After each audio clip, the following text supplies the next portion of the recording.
Marjorie Taylor Greene doesn't wait long to cut through the noise, ever. Democrats rolled into this hearing ready to perform. Their talking points were loaded, their narratives were rehearsed, as usual, right? But MTG came in with one goal: call out the lies and remind the room what this process is actually about. This wasn't a policy debate. It wasn't even supposed to be a political fight. It was budget reconciliation, something both parties have used before, including the Democrats, when it suited them. But instead of dealing with the numbers, they hijacked this moment to cry about Elon Musk and throw out the usual emotional appeals. Greene didn't let it go unanswered. This is Andy with TrendingPolitics.com. Like and subscribe because someone has to keep the record straight. And build on what Mr. Lynch is saying here. First of all, this is just preserving the existing programs that Americans are already depending on and are speaking loud and clear. In fact, the polling shows this week that 2/3 of Americans are completely opposed to the cuts that Doge and Elon Musk have put on these programs. And I hear people in this chamber every single day trying to claim that they're not impacting real Americans, that these are just paid protesters. Well, let me tell you, I was in community after community in my district over the last couple of weeks, and I had people show up crying, people saying that their cancer treatments could be terminated if Medicaid goes away, people who say they will lose everything. They will not be able to put a roof over their head or food on the table if these cuts go through. People who are frightened by what they see is the absolute attack on their civil liberties and free speech and their freedom.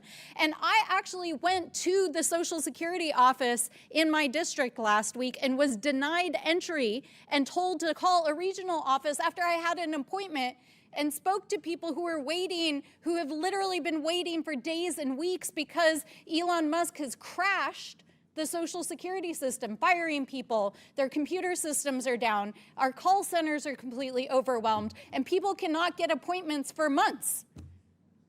This is what's happening in America right now. And that is why I introduced this amendment, to protect those programs and to fight for the American people and to fight for the programs that we know they depend on so that they can survive.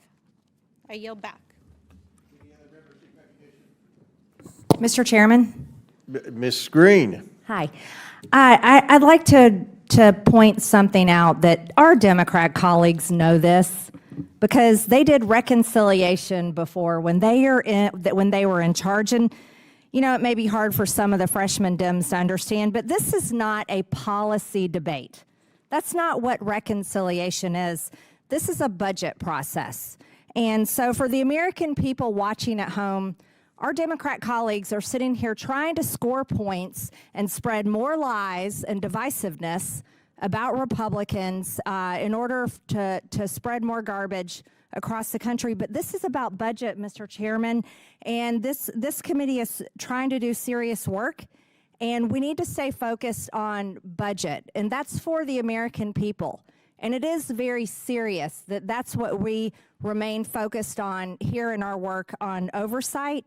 And the Democrats know that provisions must be carefully crafted because they did it before, and it has to be scored by CBO to be included in this budget bill. And that's what we're trying to do, Mr. Chairman. And I just wanted to point that out for the people watching at home so they are not swayed by this entertainment today. Thank you, Mr. Chairman. I yield back. Mr. Chairman. What happened in this hearing isn't new. It's just the latest chapter in something we've seen before, again and again. A Republican brings up procedure, numbers, and what the process is supposed to be. A Democrat hijacks the moment, turns it into a crisis narrative, throws around emotional language, and then accuses the right of being heartless for not playing along. We saw this during the Obama years. Remember when Republicans brought the solvency of Social Security and Medicare? They were told they were attacking the poor and trying to kill grandma. No one wanted to talk about the numbers. No one wanted to talk about sustainability. It was easier to push fear than facts. The same tactic showed up again in 2017 when President Trump pushed for regulatory reform, and Democrats responded by saying he was trying to poison the water and let corporations kill people. No debate, just outrage. We saw it with COVID spending packages. Republicans asked basic questions. Where's the oversight? Where's this money going? What happens when it runs out? And the response wasn't answers, it was accusations. If you question anything, you were called anti-science, anti-worker, anti-American. We now know billions went missing. We know states abused those funds, but the people who sounded the alarm were treated like the enemy of progress. This is how the game works. And in this hearing, Democrats used the exact same playbook. They turned budget reconciliation into an emotional minefield. They accused Republicans of attacking cancer patients, gutting Social Security, dismantling civil liberties. They even claimed people would lose access to food and shelter if budget cuts went through. Well, guess what? If we don't cut spending, America goes bankrupt, and then no one will be able to put food on their table. They also dragged Elon Musk into the conversation, like he's single-handedly bringing down the entire Social Security system. That's what the left does. They swing the facts around to fit whatever narrative that they need that day. 1 minute, it's billionaires stealing your future. The next, it's Republican budget cuts causing cancer deaths all across America. And they expect you to believe it all without asking any questions. Marjorie Taylor Greene didn't let them get away with it. She stepped in, clarified what reconciliation actually is, a budgeting tool, and reminding the committee that this process has been used before by both parties. It's nothing new, nothing extreme, just a basic step in the legislative process.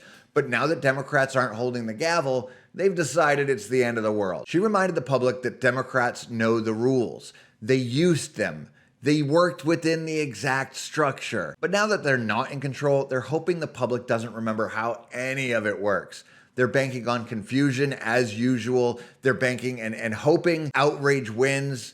This is what we're up against, a political culture where emotional pressure is the first response to every procedural step, a media environment that reinforces it, and a public that's being dragged into ideological storytelling instead of being told the truth about what Congress is actually doing with your money.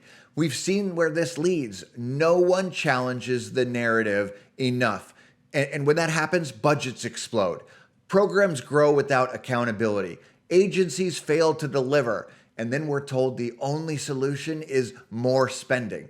Meanwhile, the people who asked basic questions like, how will we pay for this? Or what happens if it fails? Or where is the money going? They get blamed when things collapse.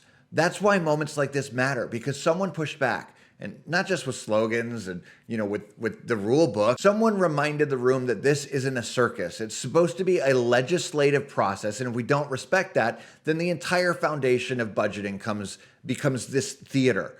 Marjorie Taylor Greene brought it back to the fundamentals, not because she's trying to win a news cycle, but because someone had to say it. Congress needs to act like Congress again. If you want to debate policy, bring a policy bill. If you're doing budget reconciliation, then deal with reconciliation.